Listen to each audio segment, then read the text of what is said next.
Ya, halaman 3 ya. Berapa, Bun?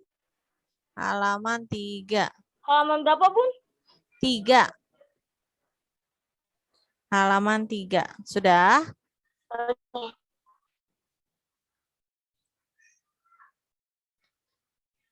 Tentang manfaat dari udara bersih. Ya. Jadi, pohon sangat penting bagi kehidupan manusia. Kenapa? Karena pohon dapat menggunakan fotosintesis untuk mengubah karbon dioksida menjadi oksigen yang kita perlukan untuk bernafas. Jadi kita bisa mendapatkan oksigen dari pohon. Oleh karena itu, di pegunungan udaranya terasa lebih sejuk. Kenapa? Karena banyak pohon-pohonnya dan tidak ada polusi. Sedangkan di perkotaan polusinya banyak karena pohon-pohonnya jumlahnya kurang dan banyak kendaraan serta pabrik-pabrik yang menyebabkan polusi. Dalam jangka panjang, polusi itu sangat buruk bagi kesehatan. Kenapa? Karena bisa menyebabkan kanker. Bahkan untuk ibu hamil bisa menyebabkan bayi lahir cacat. Jadi kalau keluar, misalnya nih, nggak ada corona juga, kalau keluar berkendara harus pakai masker.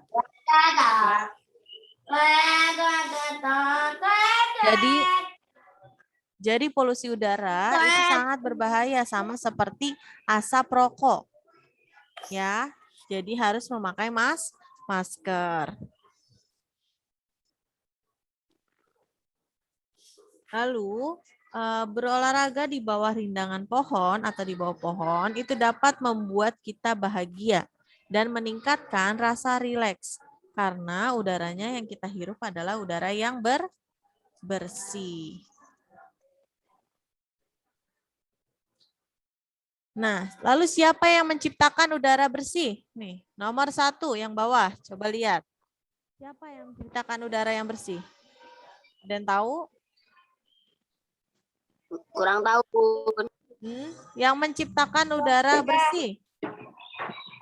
Pohon. Siapa? Iya, siapa itu tadi yang jawab? Saya Bondan. Ya, jawabannya Allah. Nomor 1. Tuhan telah memberikan kita kebutuhan kita seperti lingkungan yang bersih, udara yang bersih. Namun kenapa bisa menjadi tidak bersih? Karena manusianya yang tidak menjaga. Yang kedua, kapan kita bisa kembali menikmati udara bersih? Kapan?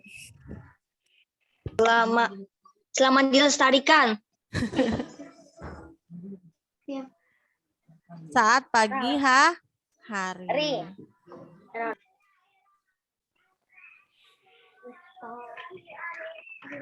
Nomor 2 tadi.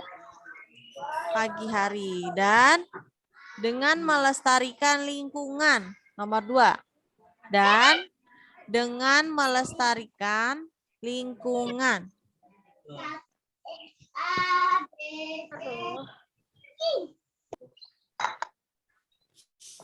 Nomor 3, di mana kita bisa mendapatkan udara yang bersih? Di mana?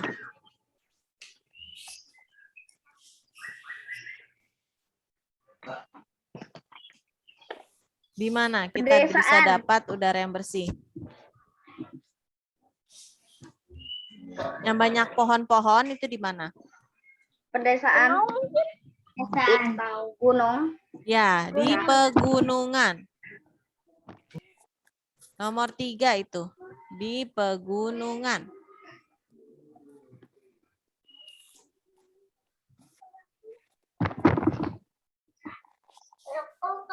Lihat nih. Dan nomor 4.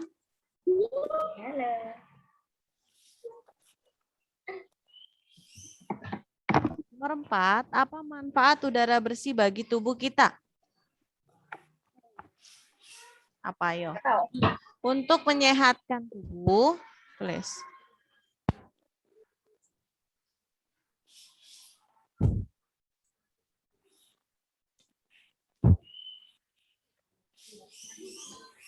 untuk menyehatkan tubuh serta membuat kita bahagia Apa, Bun? serta membuat kita bahagia dan rileks.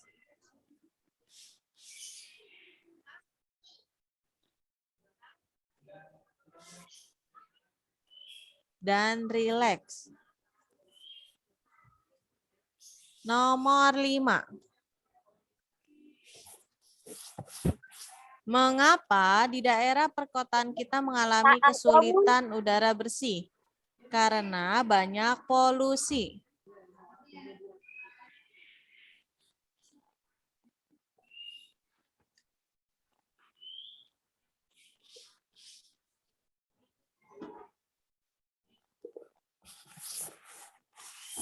Sudah, sekarang lihat yang bawahnya.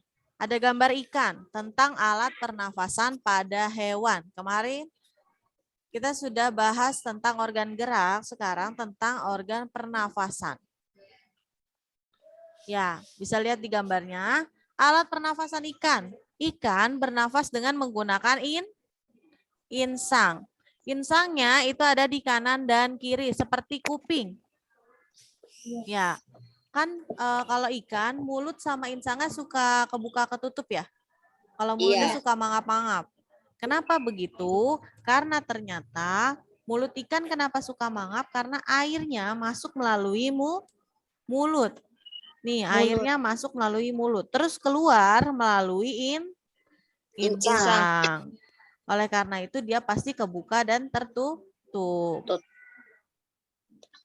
Jadi ikan bernafas dengan menggunakan insang. Yang kedua, ada alat pernafasan cacing tanah halaman 6. Nah, cacing bernafas dengan menggunakan kutikula. Kutikula ada di mana? Nih. Ada di ya. Cacing bernafas menggunakan tubuhnya. Ya, kutikula. Yaitu di tubuhnya, di kulit tubuhnya. Nih, di sekujur tubuhnya. Di sekujur tubuhnya.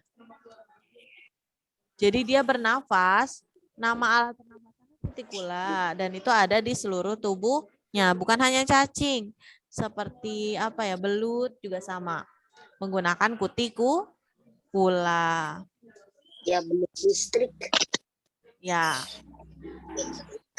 Lalu yang ketiga ada katak. Katak termasuk hewan amfibi. Yang amfibi itu apa? Hidup yang di 2A alam. Jadi bisa hidup di darat, bisa juga di air. Contohnya katak. Saat masih kecil, katak itu seperti ikan kan? Namanya berudu atau kecebong. Ya, atau kecebong. Nah, saat dia masih jadi kecebong, alat pernafasannya itu adalah insang. Tapi ketika dia jadi katak, itu alat pernafasannya adalah paru-paru. Jadi dia bisa hidup di 2 alam karena saat kecilnya dia punya insang. Yang keempat, ya. Apaan, Bun? Ya, apa? Kaput mulut apaan, Bun, dari katak? Pelindung. Lalu ada alat pernafasan reptil. Reptil adalah hewan melata, yaitu ular, kadal, cicak, buaya, kuru-kuru, kura-kura, serta komodo. Dia bernafas menggunakan paru-paru. Sama seperti manusia, dia menggunakan paru-paru. Nih, paru-parunya.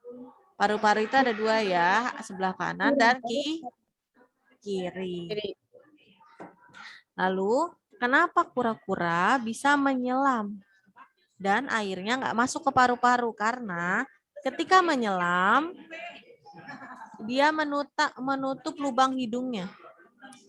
Tapi bukan menutup pakai tangan ya, jadi menutup dengan sendirinya. Jadi dia menutup hidungnya agar airnya tidak masuk ke paru. Itu untuk kura-kura. Terus buaya juga kan suka nyelam ya. Suka air.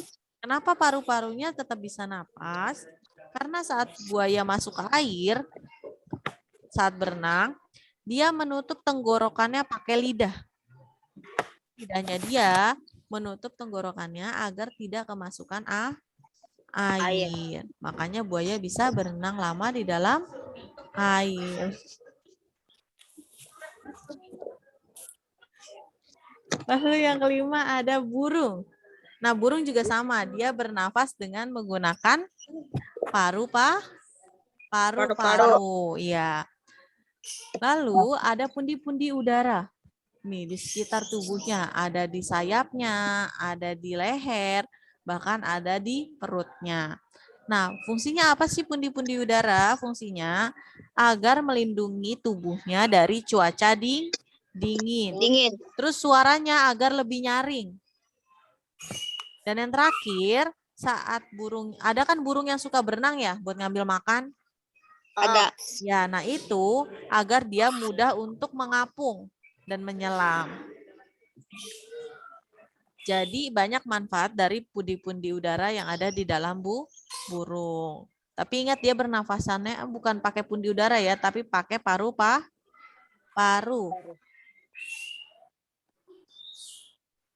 Lalu ada serangga. Serangga adalah hewan berkaki 6 seperti belalang. 6. Seperti belalang, kupu-kupu, cencorang, terus apa lagi? Lebah. Juga termasuk. Kecoa. Ya. Nah nih, contohnya kalau di sini ada belalang. Lihat di sini di gambarnya. Nah, dia bernafas dengan menggunakan trakea. Tadi bernafas pakai apa? Trakea. Ya, ada di bawah sini nih. Ada di bawah. Di bawah tubuhnya. Nah, kenapa dia pakai trakea? Karena serangga tidak memiliki pembuluh darah.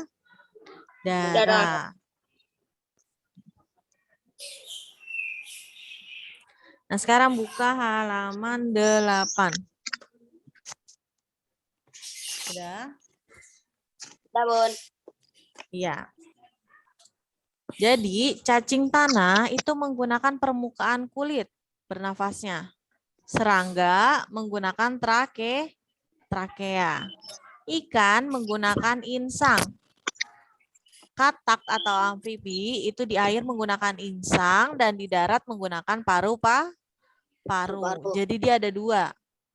Reptil menggunakan paru. Reptil itu bisa buaya tadi, bisa kura-kura, bisa ular. Terus ada burung. Burung pakai paru. Paru-paru. Lalu mamalia, tadi nggak ada di sini, nggak dibahas mamalia. Mamalia juga pakai paru. Nah, sekarang ditulis. Yang pertama, alat pernafasan ikan. Insang. Ya, insang. Tulis. Tulis di bukunya di halaman 8, ditulis. Alat pernafasan ikan, paru-paru, insang. Ditulis.